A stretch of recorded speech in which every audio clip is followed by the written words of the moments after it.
This is a continuation of a message by Jesus with the subtitle, How the Divine Love Enters into the Soul of Man.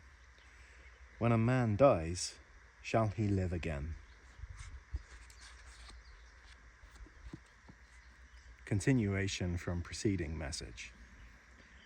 I am here, Jesus.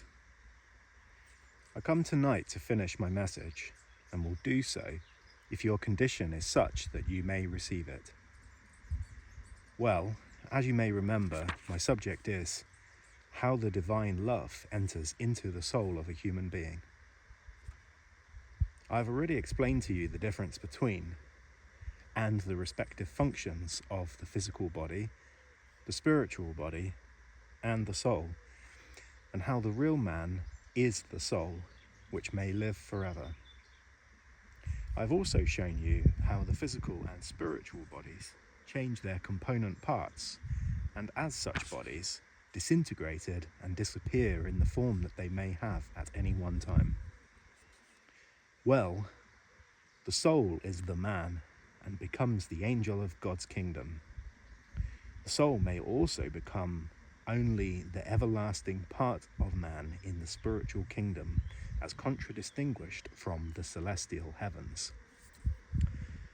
The only way in which the soul may become an inhabitant of the celestial spheres is by its obtaining of the divine love, and thereby become a partaker of the divine nature of the Father. And this can be accomplished only by the inflowing of the divine love, by means of the operation of the Holy Spirit, which is the instrumentality used by God to carry this love to the souls of men. As I have said before, this love never forces itself into the souls of men, and comes only when men seek for it in sincerity and with effort. It is the waiting for all men to receive it. I got that wrong.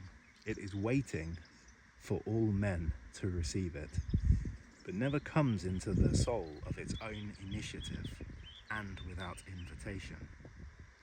So the important question is, how does it come into the soul, and what must men do to induce its inflowing? There is only one way, and that is by the opening up of the soul in such a manner that this love, when it comes in response to sincere seeking, may find an entrance and a condition of development that will cause it to find lodgment and abiding place harmonious and satisfactory to the qualities of its own existence. Of course, man cannot of himself open up his soul to this inflowing, for while he has great power, yet the will is not sufficient, nor has he any other inherent qualities that will enable him to place his soul in such condition as to make possible the work of the Holy Spirit in causing the love to flow into the soul. The only means by which this can be accomplished are prayer and faith. When a man in true earnestness and sincere aspirations prays to the Father for this divine love, such prayer not only brings love, but causes those portions of the soul which are capable of receiving this love to open up to its coming and to work in such a way as to attract the love. The Holy Spirit never performs this work of preparing the soul for the reception of this love, but merely brings the love and causes its inflowing when the soul is in condition to receive it. In answer to prayer, there are other instrumentalities of the Father working to prepare the soul condition that is required. And these instrumentalities are the bright spirits of the celestial heavens, whose duties, among others, are to answer the prayers of the penitent in the way of infilling the soul with influences that turn the thoughts and aspirations to this divine love and its operations. As I said when on earth, there is no other way to get into the sheepfold but through the gateway provided. He that attempts to climb over this fence is a thief and a robber. But this should be modified to fit the exact fact, for there is no possibility of getting into this fold by climbing the fence. There is only one way, that through the gate of prayer and sincere longing. I know that many men believe that the performance of church duties and the observation of the requirements of the church as to baptism and the sacraments, etc., will be sufficient to enable them to get into the kingdom. But I tell you that they are all wrong, and their disappointment will be very great when they come into the spirit world. What are called moral deeds and good thoughts will not cause this inflowing of the divine love, because these things are necessary steps towards the purification of the soul in its natural love.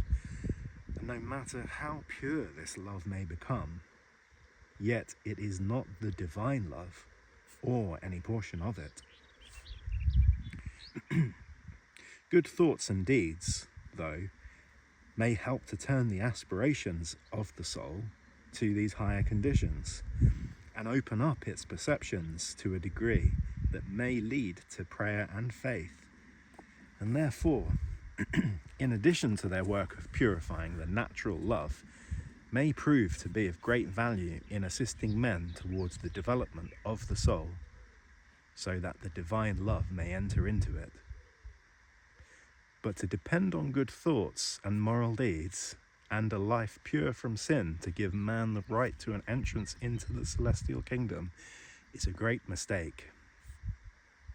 The divine love is a thing entirely apart from the nature of man, even in its purest state, and was never conferred on man, as was the natural love, and consequently, when man obtains this divine love, and it becomes a part of his soul qualities, his nature, as it were, changes, and he becomes a new creature.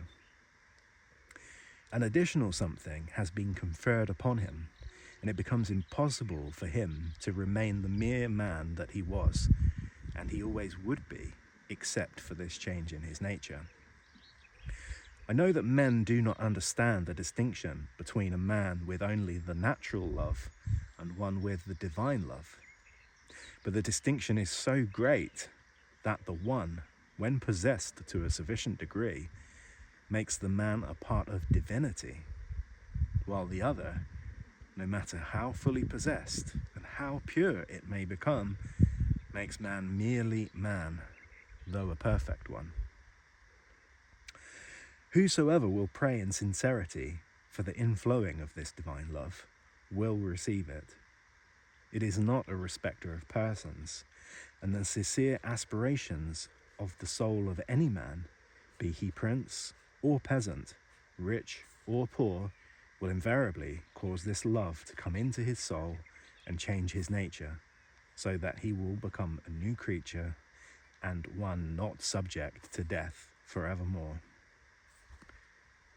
The merely intellectual prayers are not efficacious, for it does not have any effect in opening up the soul, and neither does much of this praying do the work.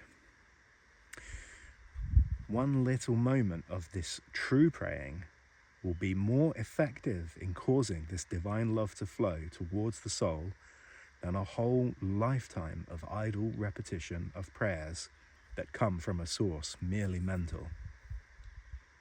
And here let me say that the mind is not the soul, and much less God. Well, I think I have made plain how this love flows into a man's soul, and in addition, what its effect is when possessed by man. There is nothing in all God's universe that can take its place for the purpose of making a man at one with the Father and of causing him to become divine insofar as he possesses this love. So I say to all men, pray, and never cease to pray for the inflowing of this love, for there is no limit to its abundance, or the amount which man or spirit can obtain. Always in the celestial heavens, we spirits continually pray for an increased bestowal, and always our prayers are answered. But always there is more to follow. I must not write more tonight. I am satisfied with the correctness of your receiving my message, and will come again and write you another. With all my love and blessings, I am your brother and friend, Jesus.